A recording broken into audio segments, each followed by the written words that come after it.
कैसे हो दोस्तों। आज हम बात करने वाले हैं सीआरपीसी में सेक्शन 95 और 96 के बारे में। इससे पहले हम बात कर चुके हैं चैप्टर 7 पे ही। सेक्शन 94 तक हमने कंप्लीट कर लिया है। आज हम सेक्शन 95 को समझेंगे। सेक्शन 95 है power to declare certain publications forfeited and to issue search warrant for the same.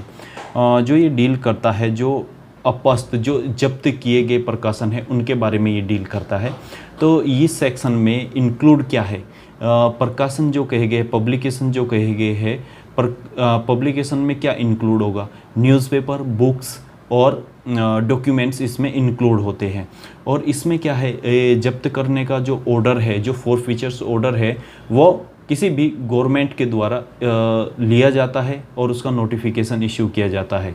उसका नोटिफिकेशन इश्यू किया जाता है तो उसके बाद पूरे भारत में, समग्र भारत में जो भी उसके कोई भी उसकी प्रिंटिंग है, कोई भी उसकी बुक है, कोई भी डॉक्यूमेंट्स है, उन सभी डॉक्यूमेंट्स को, बुक को जब्त किया जा सकता है, ये इसका नोटिफिकेशन डिक्लेयर होने के बाद गवर्नमेंट द्वारा।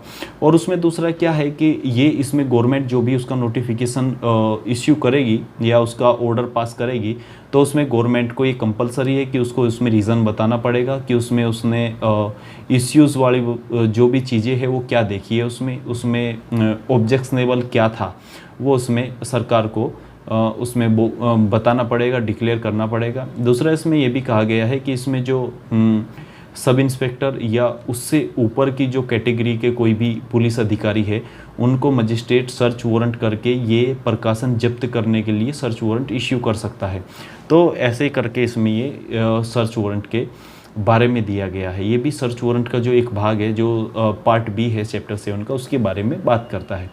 और ये डील करता है जो ऑफ स्क्रीन जो है, जैसे सेक्शन 292 है, 124 है, 295A है और इसमें 153AB है। ये सभी सेक्शन से रिलेटेड, जैसे एक है सिडिशन का है मामला, राजद्रोह का मामला है, सेक्शन 124।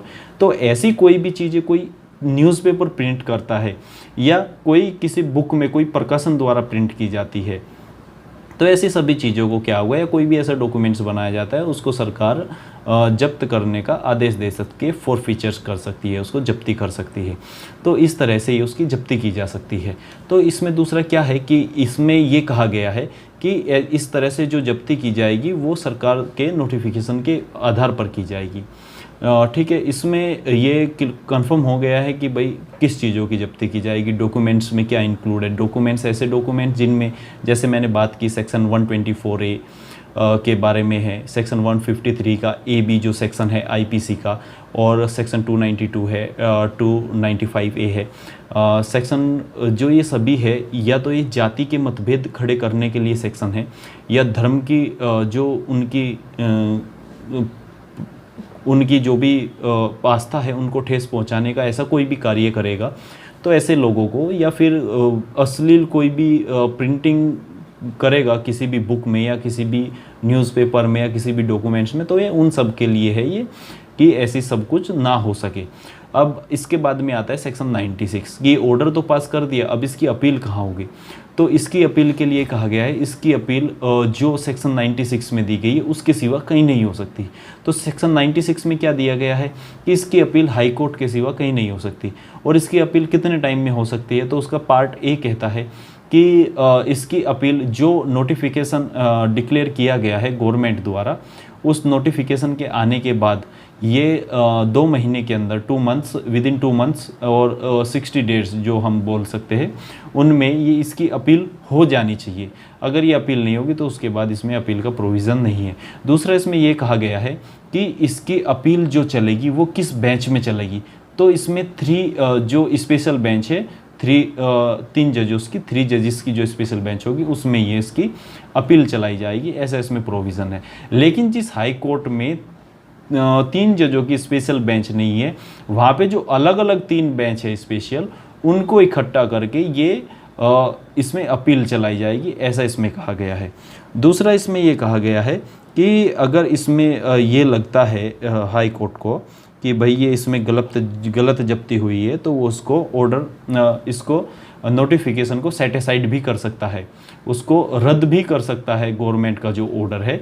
और इसमें ये भी है कि उसमें डॉक्यूमेंट्स के रूप में जो न्यूज़पेपर है, जो बुक है, उनको as a document, evidence document के रूप में उसको कोर्ट के सामने, जो हाई कोर्ट है उनके सामने पेश किया जा सकता है। इसमें भी ऐसा कहा गया है। दूसरा इसमें आता है कि जैसे इसमें कोई विवाद हुआ कि डिफरेंस ओपिनियंस आए जजों के बीच में, तो उसको कैसे क्लियर किया जाएगा। तो इसमें ये कहा गया है कि जैसे जजों के बीच में ओपिनियन अलग अलग आए, तो उसमें जो उनकी बहुमति होगी उसके हिसाब से, इसमें मेजॉरिटी के हिसाब से इसमें डिसीजन लिया जाएगा कि भाई इसमें ये डिसीजन सेटिस्फाइड किया जाए ऑर्डर कि ना किया जाए। तो इस तरह से ये प्रकाशनों के बारे में है। ये प्रकाशन पब्लिकेशंस जो है, जो ऑफ स्क्रीन है, उनके बारे में है। जो गलत कुछ भी छापते हैं या देश विरोधी कुछ भी छापे, उसको कंट्रोल करने के बारे में है। तो ये हमने आज बात की सेक्शन 95 और 96 के बारे में। आपको कैसा लगा मुझे कमेंट्स बॉक्स में ज़रूर जनाइएगा। अगर आप मेरे चैनल पे नए हैं तो मेरे चैनल को सब्सक्राइब कीजिएगा और फ्रेंड्स को शेयर कीजिएगा, ताकि उनको भी रोज़ नए नए वीडियोस मिलते रहे और उनको भी नॉलेज प्राप्त हो। Thank you.